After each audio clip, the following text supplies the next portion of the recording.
Meu sogro me ofereceu 500 mil para deixar sua filha. Minha esposa disse que eu deveria aceitar. Eu ia dizer não. Óbvio que eu ia dizer não. Que tipo de homem aceita dinheiro para abandonar a própria esposa? Mas o que me perturbou não foi a oferta. Foi a forma como ele fez. Robert não estava sendo arrogante, nem cruel, nem condescendente. Ele estava sendo desesperado. E Robert Mitchell era o tipo de homem que nunca, em nenhuma circunstância, demonstrava desespero. Só que naquela noite, sentado na frente dele num restaurante vazio depois do horário de funcionamento, com um envelope grosso entre nós na mesa e as luzes baixas refletindo no uísque que nenhum dos dois tinha tocado, eu vi algo nos olhos dele que me fez hesitar antes de recusar. Não era ganância, não era manipulação, era medo. Robert Mitchell tinha medo. E isso, por si só, era mais assustador do que qualquer quantia num envelope. Mas eu estou começando pelo meio. Deixa eu voltar. Meu nome é Marcus. Tenho 34 anos. Sou arquiteto, trabalho num escritório de médio porte em Vancouver, Canadá. Projeto casas e prédios residenciais.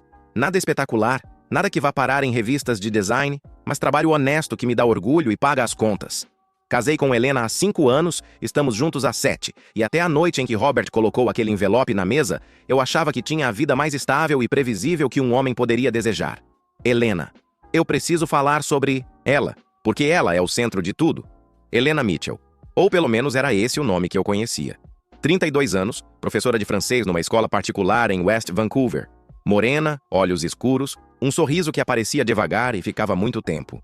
Como o nascer do sol. Se isso não soar ridículo demais. Ela era quieta, reservada, do tipo que observa mais do que fala. Nas festas, ela ficava no canto, segurando uma taça de vinho que mal tocava, ouvindo os outros com aquela atenção genuína que fazia as pessoas se sentirem importantes. Eu me apaixonei por ela na segunda vez que nos vimos. A primeira vez foi numa exposição de arquitetura no centro de Vancouver. Ela estava lá com uma amiga, eu estava lá porque meu chefe me obrigou a ir. Trocamos 2 frases genéricas sobre um modelo de prédio sustentável e eu esqueci o rosto dela no dia seguinte. A segunda vez foi num café em Kitsilano, 3 semanas depois. Ela estava sozinha, lendo um livro em francês e, quando levantou os olhos e me reconheceu, deu aquele sorriso lento que eu mencionei. O cara da exposição de prédios verdes, ela disse, e a mulher que fingiu se interessar pelo sistema de ventilação cruzada. Eu não fingi. Eu genuinamente não entendi nada, o que é diferente. Eu ri. Ela riu. Sentei na mesa dela sem ser convidado, algo completamente fora do meu caráter, e ficamos conversando por 3 horas. Ela me contou que era de Montreal, que tinha se mudado para Vancouver aos 15 anos com o pai, que a mãe tinha morrido quando ela era criança. Contou que amava ensinar, que amava o mar, que tinha uma gata chamada Simone, como Simone de Beauvoir, que era a criatura mais antipática do planeta. Eu contei sobre mim. Cresci em Vancouver, filho de pais normais, infância normal, vida normal. Entediante comparado a ela, mas ela não pareceu entediada. Pelo contrário, ela me olhava com aquela atenção total, como se cada detalhe medíocre da minha existência fosse digno de nota. Começamos a namorar. Depois de 1 ano, mudamos juntos. Depois de 2, eu a pedi em casamento, num restaurante japonês em Gastown que ela amava, com o anel que eu comprei com 3 meses de economia, porque eu queria que fosse perfeito. Ela chorou. Disse sim. Casamos num jardim botânico em junho com 60 convidados, a maioria do meu lado. Do lado dela, quase ninguém. O pai, Robert, umas poucas amigas do trabalho e uma prima distante de Montreal que eu nunca mais vi depois. Eu sempre achei estranho que Helena tivesse tão pouca família, tão poucos vínculos do passado. Nenhuma amiga de infância, nenhum primo próximo, nenhuma foto antiga de escola ou de festas de aniversário. Quando perguntava, ela dizia que a mudança de Montreal para Vancouver tinha cortado muitos laços, que o pai era viúvo e não tinha irmãos, que a família da mãe era pequena e distante. Eu aceitava. Por que não aceitaria? Nem todo mundo tem aquela família enorme e barulhenta. Algumas pessoas vêm de origens menores, mais silenciosas. Helena era uma dessas pessoas, eu pensava. Uma mulher que construiu a própria vida a partir de muito pouco, com uma resiliência que eu admirava. Eu era um idiota. Não porque admirar resiliência é idiotice, é porque eu confundia silêncio com simplicidade. O silêncio de Helena não era simples, era construído. Cada pedaço de informação que ela me dava era cuidadosamente selecionado, editado, polido.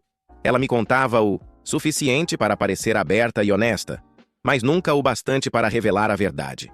e a verdade era um abismo. Robert Mitchell era dono de uma rede de 4 restaurantes em Vancouver. Comida italiana, ambiente sofisticado, clientela rica.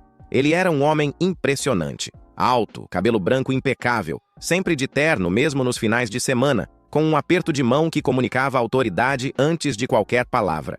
Ele tinha aquele tipo de presença que fazia garçons se endireitarem e gerentes de banco prestarem atenção. Minha relação com Robert era cordial, mas distante. Ele comparecia aos jantares de família, aniversários, Natal, Thanksgiving, sentava-se à cabeceira da mesa, comia educadamente, fazia elogios genéricos sobre a comida, perguntava sobre o meu trabalho com um interesse que parecia ensaiado e ia embora cedo. Nunca ficava para a sobremesa. Nunca tirava o terno. Nunca relaxava. Eu achava que ele não gostava de mim. Não de forma hostil, mas de uma maneira resignada, como se eu fosse uma escolha medíocre que a filha dele tinha feito e que ele tolerava por falta de opção. Eu era um arquiteto de classe média, sem fortuna, sem pedigree, sem ambição de conquistar o mundo. Para um homem como Robert, que construiu um império gastronômico do zero, eu devia parecer decepcionantemente comum. Mas eu estava errado sobre isso também.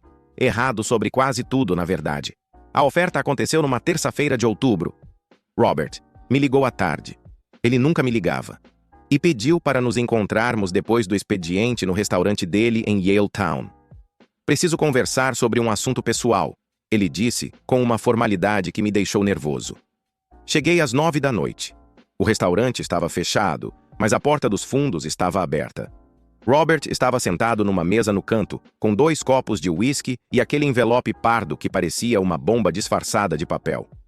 Senta, Marcos. Sentei. Como está o trabalho? Bem, Robert, o que está acontecendo? Ele tomou um gole de uísque, colocou o copo na mesa. Olhou para mim com aqueles olhos cinzentos que eu nunca tinha visto demonstrar emoção alguma e que agora tinham algo que eu custei a identificar. Quanto você precisa para se divorciar da Helena? Eu pisquei. O quê? Eu estou te fazendo uma oferta séria, Marcos. Não é uma provocação, não é um teste. Eu preciso que você se separe da Helena. E eu preciso que seja rápido. Dentro do envelope tem $500.000 canadenses, em espécie. Você pega o dinheiro, assina os papéis do divórcio e vai embora. Sem perguntas, sem contestação, sem drama. Eu olhei para o envelope. Olhei para Robert. Procurei sinais de embriaguez, de loucura, de piada. Não encontrei nenhum. Ele estava sóbrio, lúcido e absolutamente sério. Você está me pedindo para abandonar a minha esposa. Eu estou te pedindo para se salvar. Me salvar de quê? De algo que vai acontecer. Algo que eu não posso impedir e que você não pode enfrentar. Robert, isso não faz o menor sentido. Eu sei. Eu sei que parece loucura. Mas eu preciso que você confie em mim. Confiar em você? Você está me oferecendo dinheiro para largar a sua filha. Por que diabos eu confiaria em você? Ele fechou os olhos. Quando abriu, o medo estava ali de novo. Cru, exposto, impossível de ignorar. Porque eu amo a Helena mais do que qualquer coisa neste mundo. E é exatamente por isso que estou te pedindo para ir embora. Eu não peguei o dinheiro. Levantei, disse que ele estava louco e saí do restaurante. Dirigi para casa com as mãos apertadas no volante e o coração batendo no pescoço. Helena estava na sala quando cheguei, corrigindo provas no sofá com Simone, a gata antipática, enroscada no colo como uma bola de pelo ressentida. Ela olhou para mim e imediatamente soube que algo estava errado. O que aconteceu? Seu pai me ofereceu $500.000 para me divorciar de você. Eu esperava choque, esperava raiva, esperava que ela pegasse o telefone, ligasse para Robert e gritasse com ele até as paredes tremerem. Helena não fez nada disso. Ela colocou as provas de lado, tirou a gata do colo com cuidado e sentou com as costas eretas, as mãos no colo, olhando para um ponto fixo na parede atrás de mim. Eu conhecia aquela postura. Era a postura de alguém que esperava por aquele momento há muito tempo e finalmente o via chegar. Ah, você deveria ter aceitado, ela disse. O quê? Você deveria ter pego o dinheiro, Marcos. Helena, o que está acontecendo? O que seu pai... O Robert não é meu pai. As palavras ficaram suspensas no ar entre nós como objetos físicos. Eu podia quase vê-las. Sólidas, pesadas, impossíveis de desfazer. Como assim não é seu pai? O nome dele verdadeiro não é Robert Mitchell. O meu nome verdadeiro não é Helena Mitchell. Nós não somos de Montreal. A história que eu te contei sobre a minha vida. A maior parte dela é inventada. Eu sentei. Ou talvez tenha caído na poltrona. Não tenho certeza. Me diz a verdade. Se eu te disser a verdade, não tem volta. Você vai saber coisas que te colocam em risco. Coisas que o Robert tentou evitar que você soubesse. Helena, me diz a verdade. Ela me olhou nos olhos. E por um momento, um único momento, eu vi por trás de tudo. Por trás da Helena que eu conhecia, da professora de francês, da mulher calma e reservada. Vi a pessoa real. E a pessoa real estava aterrorizada. Meu nome verdadeiro é Nathalie Fournier. Eu nasci em Laval, Quebec. Quando eu tinha 13 anos, eu vi algo que não deveria ter visto. E desde então eu estou fugindo. Helena, Nathalie, me contou tudo naquela noite. Falou por 4 horas, sem parar, como se as palavras estivessem presas dentro dela há décadas e finalmente tivessem encontrado uma saída. Ela cresceu em Laval, nos subúrbios de Montreal. Pai: Jean-Pierre Fournier, mecânico. Mãe: Céline, enfermeira. Uma irmã mais velha, Margot, 2 anos mais velha. Família de classe trabalhadora, francófona, normal. O tipo de família que janta junto, vai à missa no Natal e assiste hóquei nos sábados. O vizinho deles era um homem chamado Luc Bélanger. Luc era simpático, generoso, o tipo de vizinho que emprestava ferramentas e dava doces no Halloween. Ele era dono de um depósito de materiais de construção na periferia de Laval. Parecia um empresário local bem-sucedido. Na realidade, Luc Bélanger era um dos intermediários mais importantes de uma rede de tráfico de drogas que operava entre Montreal, Toronto e a fronteira americana. O depósito de materiais de construção era uma fachada para armazenamento e distribuição. A polícia de Quebec sabia, a RCMP, a Polícia Federal Canadense, sabia, mas nunca conseguiam provas suficientes para uma condenação. Numa noite de novembro, quando Nathalie tinha 13 anos, ela não conseguia dormir. Desceu para beber água e viu pela janela da cozinha movimento no quintal do vizinho.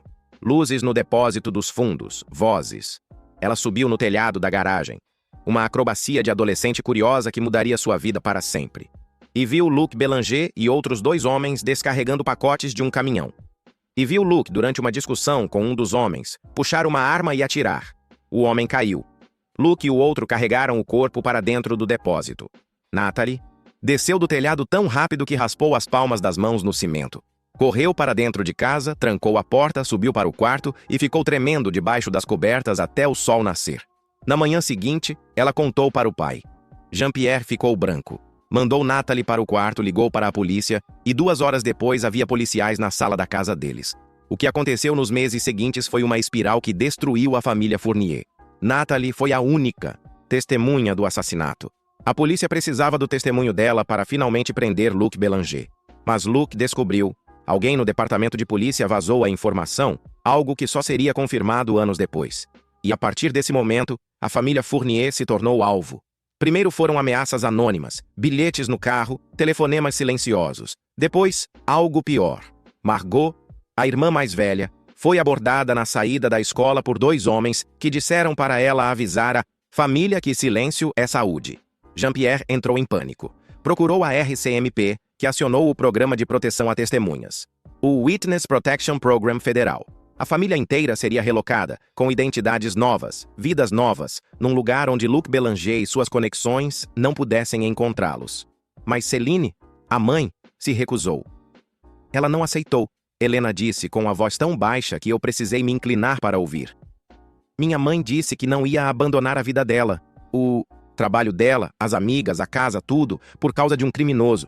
Ela disse que a polícia tinha a obrigação de proteger a gente sem tirar a gente de lá. Ela e meu pai discutiram por semanas, e no fim, eles se separaram. Meu pai levou a mim e a Margot para o programa. Minha mãe ficou em Laval. Sozinha? Sozinha. Ela achava que sem nós, sem a testemunha, ela não seria alvo. E estava certa, de certo modo. Ninguém nunca fez nada contra ela, mas ela pagou o preço de outra forma. Ela perdeu as 2 filhas e o marido de um dia para o outro, e nós nunca mais pudemos ter contato. Nunca mais? Nunca mais. Regra absoluta do programa. Nenhum contato com a vida anterior, nenhum telefonema, nenhuma carta, nenhuma visita. Mortos para o mundo. Nathalie Fournier, Margot Fournier e Jean-Pierre Fournier deixaram de existir. No lugar deles, surgiram Helena Mitchell, Sophie Mitchell e Robert Mitchell. Espera, Robert é o seu pai de verdade? Jean-Pierre? Sim. Ele assumiu a identidade de Robert Mitchell. Nos mudaram para Vancouver. Cidade diferente, província diferente, língua diferente. Do dia para a noite, de uma família francófona em Quebec, viramos uma família anglófona em British Columbia. Meu pai usou o dinheiro do programa para abrir o primeiro restaurante. Construiu tudo do zero de novo. E nós crescemos como Helena e Sophie Mitchell, filhas de um restaurateur viúvo, sem passado, sem raízes, sem nada. E a Margot? Sophie? Sophie é a Margot. Minha irmã. Ela mora em Toronto agora. Se casou, tem 2 filhos. Nós nos vemos de vez em quando, mas mantemos distância, segurança. E sua mãe? Celine? Helena fechou os olhos. Uma lágrima desceu pelo rosto dela. Uma só, como se o restante tivesse sido gasto há muito tempo. Eu não sei. Eu não sei nada sobre ela há 19 anos. Ela pode ter se mudado, pode ter refeito a vida, pode ter morrido. Eu não sei. E eu não posso procurar, porque qualquer tentativa de contato pode reativar a conexão e colocar todo mundo em risco. Helena? Natalie. Meu nome é Natalie. Natalie. Eu disse o nome devagar, como se estivesse aprendendo a pronunciar algo completamente novo.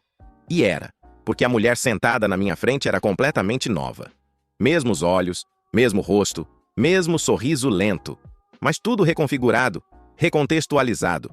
Como se eu estivesse vendo uma pintura que olhei 1000 vezes e descobrindo que estava de cabeça para baixo. E por que agora? Eu perguntei. O que mudou?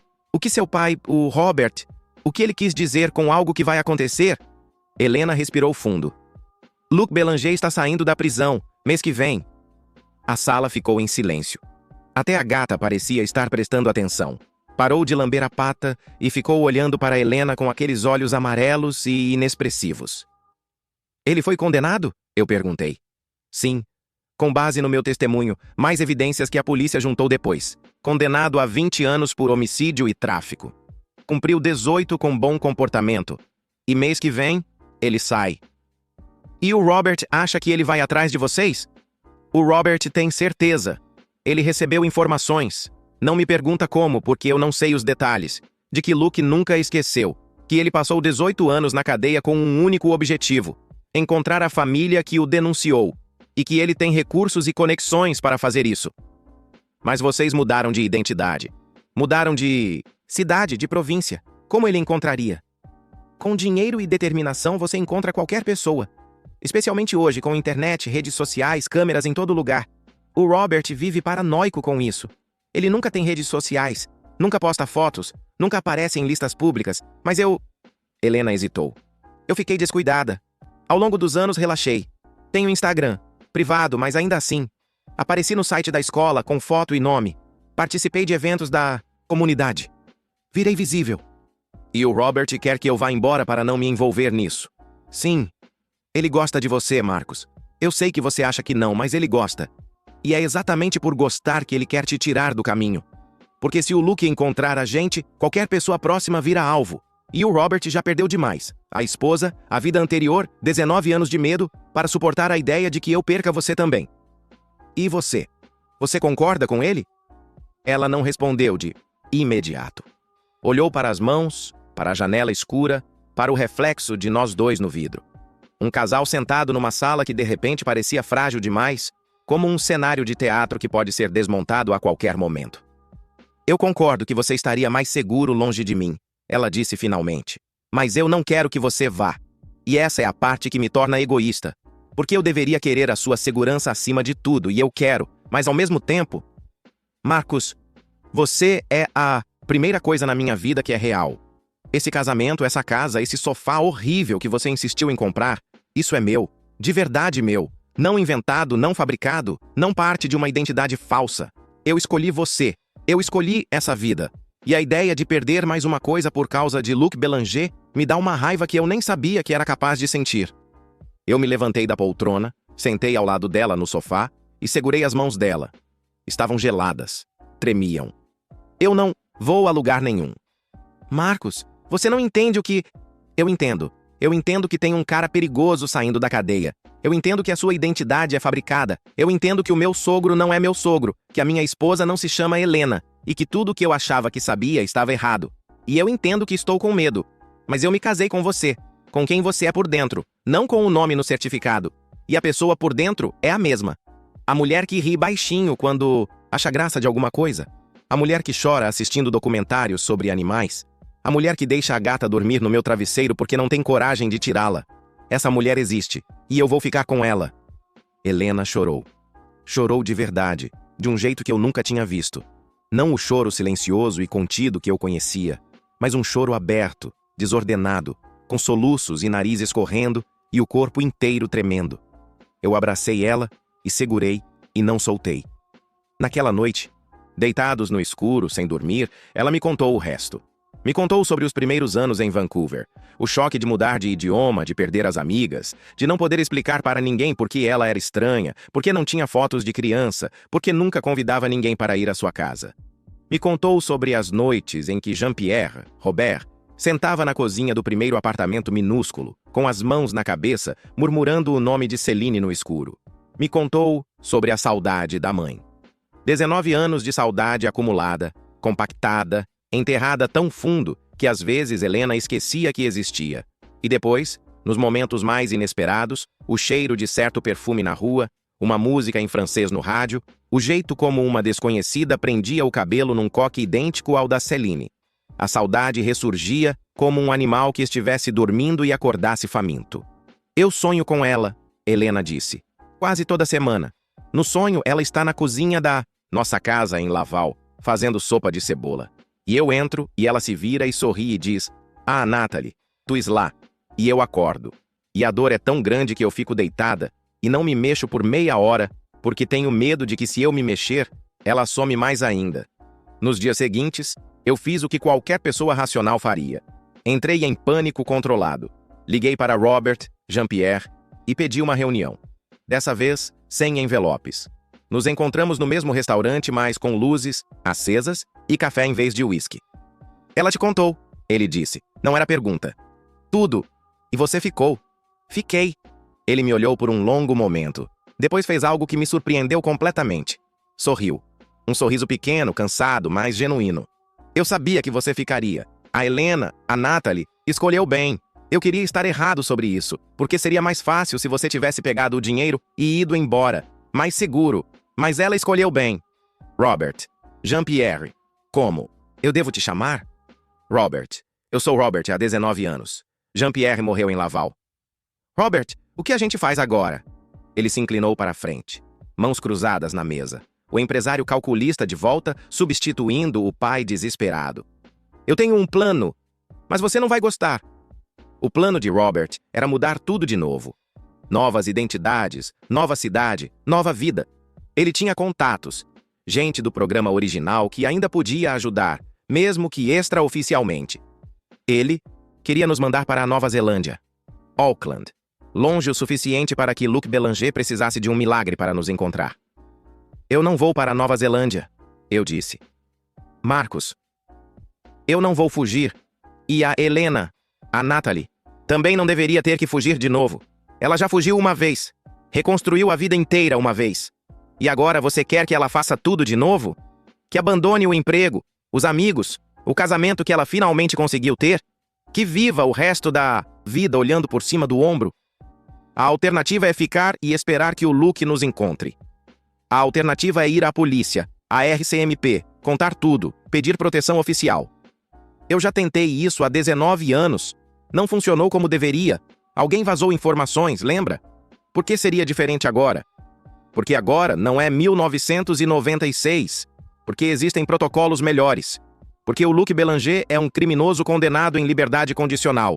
E qualquer ameaça que ele fizer o manda de volta para a cadeia imediatamente." Robert ficou em silêncio. Eu via as engrenagens girando por trás daqueles olhos cinzentos. "Você é teimoso", ele disse.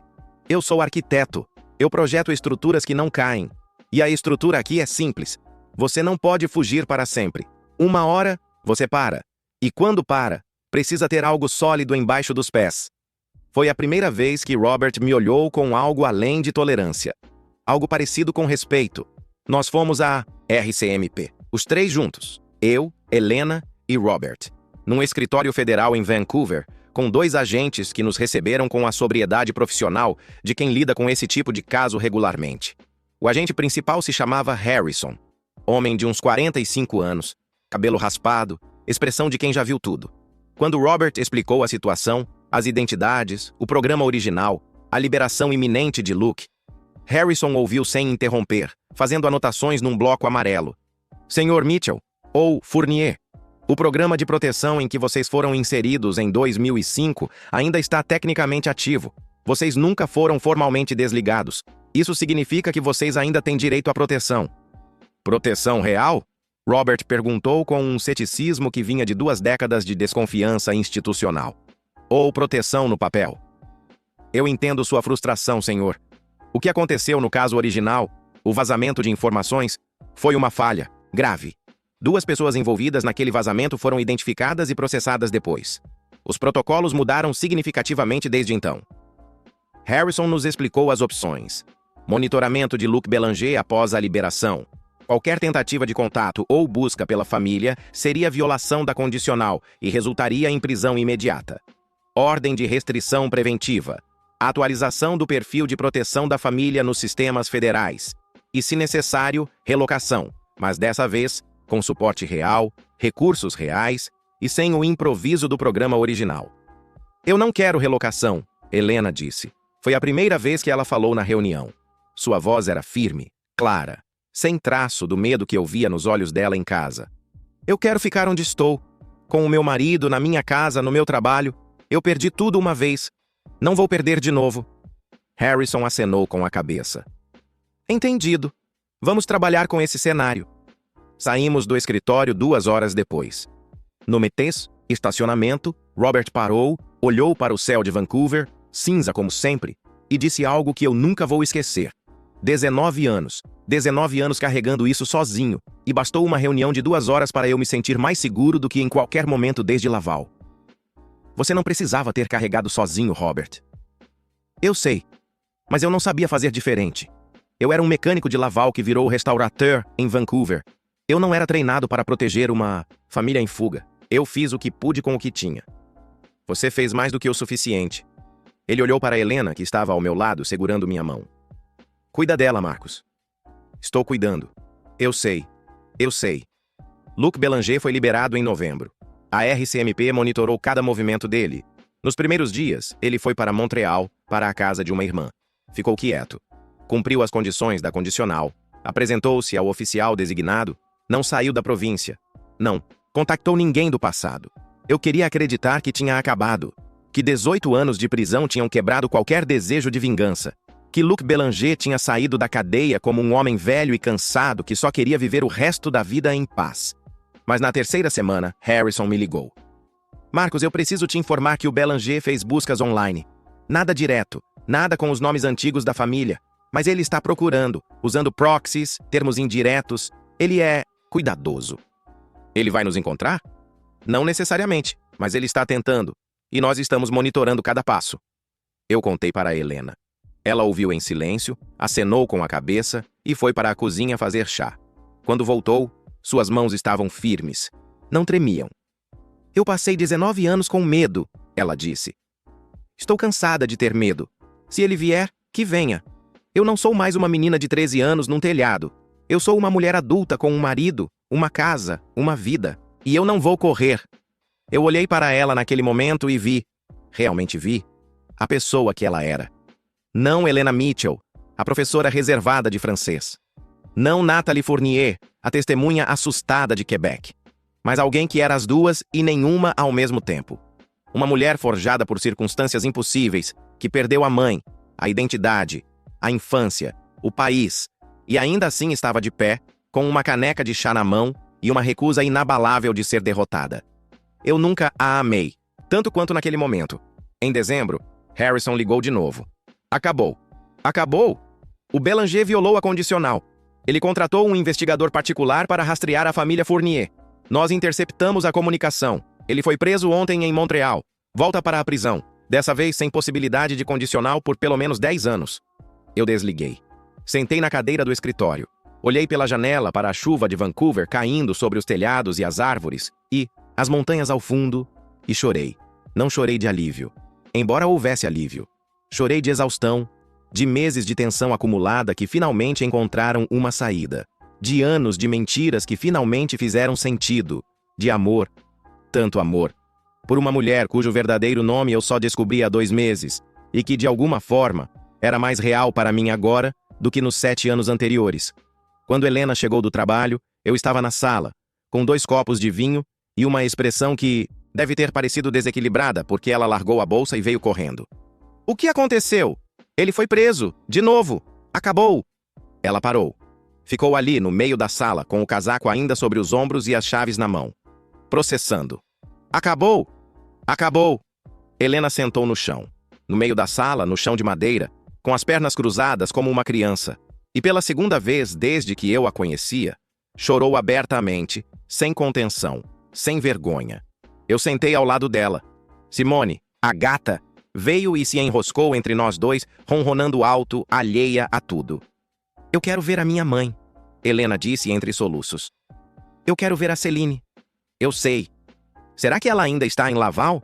Será que ela se lembra de mim? Claro que se lembra. Mães não esquecem.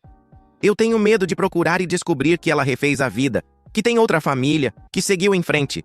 E se seguiu, isso não significa que esqueceu, significa que sobreviveu, como você. Ela encostou a cabeça no meu ombro. A gata ronronava. A chuva batia na janela. Natalie, ela disse. O quê? Me chama de Natalie. Só uma vez, só para eu ouvir. Natalie. Ela fechou os olhos e sorriu. Aquele sorriso lento que eu conhecia, que eu amava, que agora, finalmente, eu entendia. Nós encontramos Celine. Levou 3 meses. A RCMP ajudou. Agora que Luke estava preso de novo e a ameaça neutralizada, certas restrições do programa podiam ser flexibilizadas. Harrison, pessoalmente, intermediou o contato inicial, verificando que Celine ainda morava em Laval, que era seguro, que ela estava disposta. Ela estava mais do que disposta. Quando Harrison ligou para ela e disse, Madame Fournier, suas filhas estão vivas e querem vê-la, o grito que ela deu foi ouvido pelo vizinho, que quase chamou a polícia. O reencontro aconteceu em março, em Montreal, num hotel neutro, com Harrison presente por protocolo. Robert não quis ir, disse que não estava pronto para ver. Celine, que a culpa de ter partido sem ela, ainda pesava demais. Margot, Sophie, veio de Toronto com o marido e os 2 filhos que Celine não sabia que existiam. Helena e eu chegamos primeiro. Ela estava tremendo tanto que eu precisei abotoar o casaco dela porque os dedos não obedeciam. E se ela não me reconhecer? Eu tinha 13 anos quando saí. Estou com 32. Ela vai reconhecer. Como você sabe? Porque eu te reconheceria em qualquer lugar, em qualquer idade, com qualquer nome. A porta do quarto se abriu. E Celine estava lá. Uma mulher de 58 anos, cabelo grisalho, rosto marcado pelo tempo, olhos vermelhos de chorar. Ela olhou para Helena e o tempo desabou. 19 anos se comprimiram num único instante, como um acordeão fechando, e de repente mãe e filha estavam nos braços uma da outra, chorando em francês, dizendo coisas que eu não entendia linguisticamente, mas entendia com cada célula do meu corpo. Ma petite, Nathalie, tu es là, tu es vraiment là. Eu saí do quarto. Fiquei no corredor, encostado na parede, ouvindo os sons do reencontro através da porta fechada. E pensei em tudo que nos trouxe ali. Uma menina num telhado. Um tiro no escuro. 19 anos de fuga. Um envelope com $500 mil. Uma gata chamada Simone. Um casamento construído sobre mentiras que, paradoxalmente, era a coisa mais verdadeira da vida de ambos. Pensei em Robert, Jean-Pierre, sozinho em Vancouver, no Sears. Restaurante vazio, provavelmente sentado naquela mesma mesa onde me ofereceu dinheiro para ir embora. Peguei o celular e liguei. Robert. Marcos. Como está? Elas estão juntas. Helena e a Celine. Silêncio. Robert. Eu estou aqui. A voz dele estava embargada. O homem que nunca demonstrava emoção. O homem de terno e aperto de mão firme. Chorando do outro lado da linha. Ela está... A Celine está bem? Ela está. Robert, você precisa vir. Não agora. Não hoje. Mas você precisa vir. A Celine precisa ver você também. Eu não sei se ela me perdoa. Eu levei as filhas dela embora. Você salvou as filhas dela. Tem uma diferença enorme. Ele não disse nada por um tempo. Eu ouvia a respiração dele, irregular, trêmula. Obrigado, Marcos. Pelo quê? Por ter ficado. Naquela noite, quando eu ofereci o dinheiro. Obrigado por não ter aceitado. Robert foi a Montreal 2 semanas depois. O reencontro dele com Celine aconteceu a portas fechadas.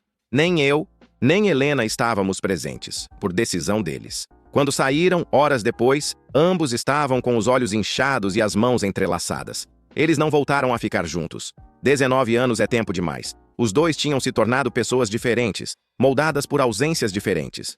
Mas se tornaram algo que talvez seja mais raro do que um casal. Duas pessoas que compartilham uma história impossível e escolhem honrá-la com gentileza em vez de ressentimento. Celine vem a Vancouver 2 vezes por ano agora. Fica na nossa casa. Cozinha sopa de cebola que faz Helena chorar toda vez. Briga com Simone, a gata, que estranhamente a adora. É a única pessoa no planeta com quem aquele animal demonstra afeto. E senta na varanda com Robert, olhando para as montanhas, conversando em francês baixinho sobre coisas que só eles entendem. Helena voltou a se chamar Helena. Natalie ficou em Laval, ela me disse uma vez. Helena é quem eu sou agora. Helena é quem escolheu você. Mas, às vezes, no escuro, quando é só nós dois e a gata e a chuva de Vancouver batendo na janela, ela me pede. Me chama de Natalie, só uma vez. E eu chamo. E ela sorri. $500.000. Era o preço que Robert colocou na minha segurança, na tentativa desesperada de um pai de proteger o genro de um perigo que ele carregava há 19 anos. Eu não peguei o dinheiro, e se eu pudesse voltar aquela noite no restaurante vazio, com as luzes baixas e o uísque intocado, e o envelope, entre nós, eu faria a mesma coisa. Não porque sou corajoso, eu não sou. Eu sou um arquiteto comum de Vancouver, que projeta casas comuns e vive uma vida que, vista de fora, parece absolutamente normal. Mas eu sei de algo que o Robert não sabia naquela noite. Amor não é a ausência de perigo. É a decisão de ficar apesar dele. De olhar para o abismo e dizer, eu vou ficar aqui, nessa borda com essa pessoa, porque a alternativa, ir embora e estar seguro, mas sozinho, não é vida. É apenas sobrevivência. Helena me ensinou isso. Natalie me ensinou isso. A menina de 13 anos num telhado em Laval, que viu o pior do mundo e ainda assim escolheu continuar vivendo, amando, confiando. Essa menina me ensinou que coragem não é não ter medo. É ter medo e ficar mesmo assim. Eu fico. Todos os dias eu fico. Se eu pudesse dizer uma coisa para quem está lendo. As pessoas que amamos carregam mundos inteiros que a gente não enxerga. Histórias que não contam. Dores que não mostram. Medos que escondem atrás de sorrisos e silêncios. E quando esses mundos finalmente se revelam, e eles sempre se revelam, mais cedo ou mais tarde, a gente tem uma escolha. Ir embora e se proteger. Ou ficar e fazer parte da história. Eu escolhi ficar. E foi a melhor decisão que eu já tomei. Não a mais segura. Não a mais racional. Mas a melhor. Porque no fim, a gente não se arrepende dos riscos que correu por amor. A gente se arrepende dos que não correu